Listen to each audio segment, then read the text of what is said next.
नमस्कार दर्शक बंधु, आज हूँ मे 7 तारिख गुरुवार। आसतु केतोटी देश विदेश खबर उपरे नजर पकाइबा। सेतिपाई भिडियोटी को शेष पर्यंत देखंतु एवं भिडियोटी भल लागिले गोटे गोटे लाइक कर दियंतु। जदि चैनल रे नुआरो आछंती ताहेले सब्सक्राइब करी बेल आइकन टी को दबाई दियंतु, जा फल रे नुआ नुआ अपडेट सर्वप्रथमे पाई परिबे।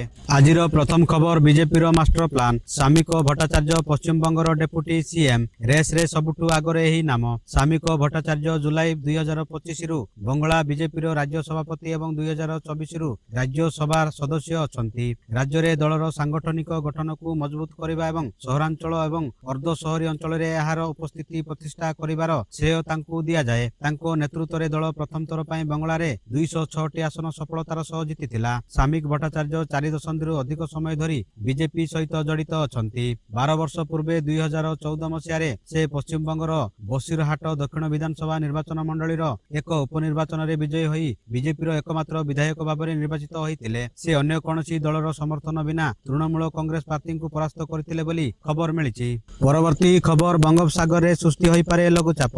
राज्य रे 3 दिन प्रबल वर्षा संभावना। आगामी किछि दिन मध्य रे पाणीपाग रे बड़ धरणर परिवर्तन आसिबाकू जाउछि। विभिन्न पाणीपाग मॉडल रो आकलन अनुसार बंगोपसागर एक लघुचाप वलय सृष्टि होबार संभावना रहिछि। मे 10 तारिख बेलकू श्रीलंका एवं तमिलनाडु उपकूल संलग्न बंगोपसागर रे एही लघुचाप क्षेत्र सृष्टि होई पारे। वर्तमान केंद्रीय भारत उपरे एक ट्रफ लाइन सक्रिय रहिछि। यह मे 9 तारिख बेलकू ओडिशा अभिमुखे अग्रसर हबो। यार प्रभाव रे मे 9 रु 11 तारिख पर्यंत 3 दिन धरी राज्यर विभिन्न स्थान रे घड़घड़ी सह प्रबल वर्षा एवं झड़ पवन हेबार संभावना रहिछि। लघुचाप सृष्टि हेबा परे यह केते घनीभूत हेबो एवं केउ दिगकू गति करिवो से नै चित्र मे 11 तारिख परे स्पष्ट हबो। सामुद्रिक पवन एवं वायुमंडलीय चाप को नै पाणीपाग विभाग यह उपरे तीक्ष्ण नजर रखिछि। वर्षा और पवन समय रे बाहर को न बाहरिबा एवं विशेष करी चाषी माने निजर अमल प्रक्रिया को एही सूचना अनुसार परिचालना करबा को परामर्श दिया जायछि बोली खबर मिलिछि।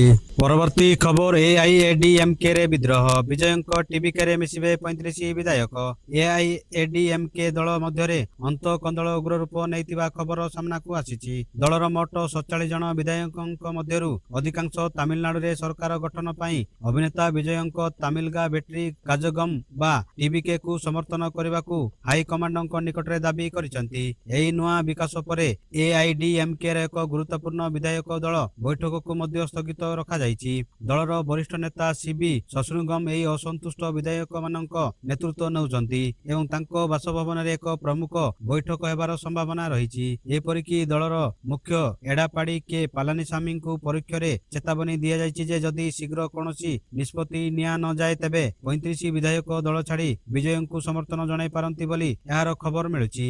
परवर्ती खबर टीबीके को समर्थन देला कांग्रेस। डीएमके एवं आईएडीएमके रो पारंपरिक द्वंद्व को भांगी दक्षिण राज्य रो राजनीति को झटका देइथिबा विधानसभा निर्वाचन रे नूतन दलर विपुल विजय परे कांग्रेस अभिनेतारू राजनेता होइतिबा विजयंक तमिलगा भेट्री काजगम अर्थात टीबीके को समर्थन करबा को निष्पत्ति नेछि। कांग्रेस सांसद शक्तिकांत सेंथिल कहिसंती जे हां राजनैतिक व्यापार कमिटी सरकार गठन रे टीबीके को समर्थन करबा पई टीएनसीसी को अधिकार देइछि। कांग्रेस नेता राहुल गांधी स्पष्ट भाव में टीबीके को समर्थन करबा सपक्ष रे थिले, किंतु कांग्रेस अध्यक्ष खरगे चाहुतिले जे दिल्ली नेतांक परिवर्ते तमिलनाडु कांग्रेस कमिटी एही निष्पत्ति नेउ। कांग्रेस राजनैतिक व्यापार कमिटी रो विलंबित राति रे एक वर्चुअल बैठक रे टीबीके रो सरकार गठन को समर्थन करबा पई तमिलनाडु यूनाइटेड को अधिकार दिया जायतिला। कांग्रेस विजयंक सरकार 2टी मंत्री पदवी आशा करूछंती। कांग्रेस नेता गिरीश चौड़ंक एवं प्रवीण चक्रवर्ती टीबीके नेतांक सह जोगाजोग रे अछंती बोली से माने कहिथिबा खबर मिलिछि। परवर्ती खबर रास्ता नथिबारु स्ट्रेचर रे बुहा हेले रोगी।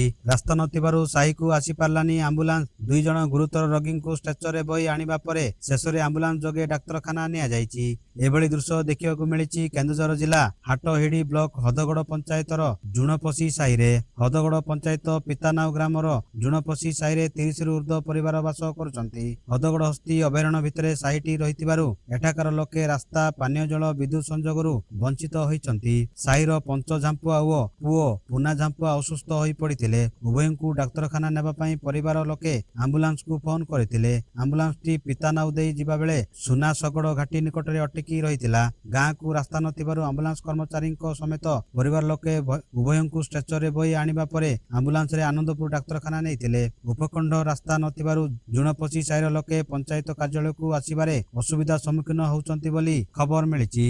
परवर्ती खबर एसबीआई ग्राहकों पई बड़ खबर। ମେ ମାସ ଶେଷରେ ଲଗାତାର 4 ଦିନ ବନ୍ଦ ରହିପାରେ ବ୍ୟାଙ୍କ ସେବା। ଷ୍ଟେଟ ବ୍ୟାଙ୍କ ଅଫ ଇଣ୍ଡିଆ ଗ୍ରାହକଙ୍କ ପାଇଁ ଏକ ବଡ଼ ଖବର। ଚଳିତ ମେ ମାସ ଶେଷ ଭାଗରେ ଏସବିଆଇ ବ୍ୟାଙ୍କିଂ ସେବା ବାଧାପ୍ରାପ୍ତ ହେବାର ସମ୍ଭାବନା ରହିଛି। କର୍ମଚାରୀ ସଂଘ ପକ୍ଷରୁ 2 ଦିନିଆ ଦେଶବ୍ୟାପୀ ଧର୍ମଘଟ ଡାକରା ଦିଆଯାଇଥିବାରୁ ସପ୍ତାହ ଶେଷ ଛୁଟିକୁ ମିଶାଇ ଲଗାତାର 4 ଦିନ ଧରି ବ୍ୟାଙ୍କ ଶାଖାଗୁଡ଼ିକରେ କାର୍ଯ୍ୟ ବନ୍ଦ ରହିପାରେ।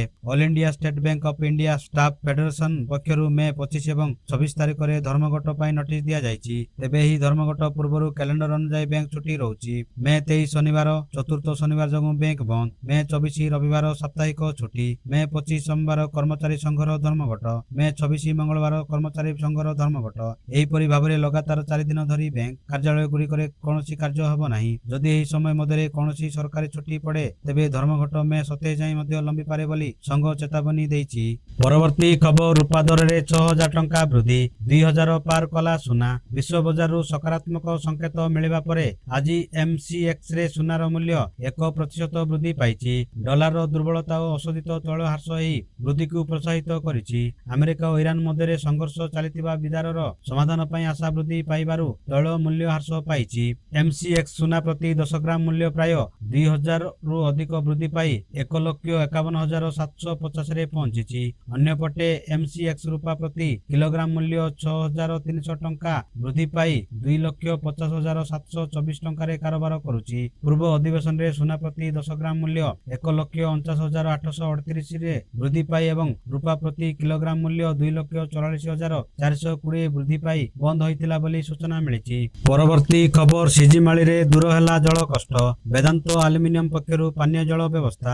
ଓଡ଼ିଶାର ରାୟଗଡ଼ା ଜିଲ୍ଲାର କାଶୀପୁର ବ୍ଲକର ଦୁର୍ଗମ ଗାଁ ଗୁଡ଼ିକରେ ଜଳ କଷ୍ଟ ଲାଘବ ହୋଇଛି। ମହିଳାଙ୍କ ଦୁଃଖ ଦୂର ହୋଇଛି।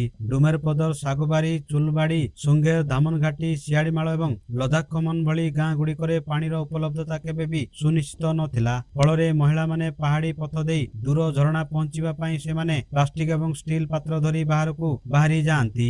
ଏଠାରେ ନିରାପଦ ପାନୀୟ ଜଳର ନିର୍ଭରଯୋଗ୍ୟ ସ୍ରୋତର ଉପଲବ୍ଧତା ସୁନିଶ୍ଚିତ କରିବା ପାଇଁ ବେଦାନ୍ତ ଆଲୁମିନିୟମର ପ୍ରୟାସ ବେଶ୍ ପ୍ରଶଂସନୀୟ।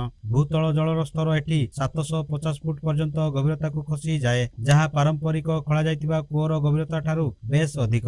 ବେଦାନ୍ତ ଆଲୁମିନିୟମ ଅଧୀନରେ ନିର୍ମଳ ପ୍ରକଳ୍ପର ଅଂଶ ଭାବରେ ସୌର ଚାଳିତ ପମ୍ପିଂ ସିଷ୍ଟମ ଦ୍ୱାରା ଗଭୀର ବୋର ଡ୍ରିଲିଂ ନିୟୋଜନ କରାଯାଇଛି।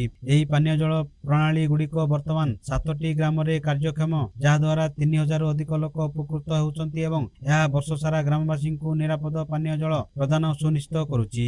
ଏହାଦ୍ୱାରା ଗ୍ରାମବାସୀଙ୍କ ଜଳବାୟୁ ପରିବର୍ତ୍ତନ ଜନିତ ସମ୍ବେଦନଶୀଳ ଜଳ ଉତ୍ସଗୁଡ଼ିକ ଉପରେ ନିର୍ଭରଶୀଳତା ହ୍ରାସ ହେଉଛି ବୋଲି ଏହାର ଖବର ମିଳିଛି।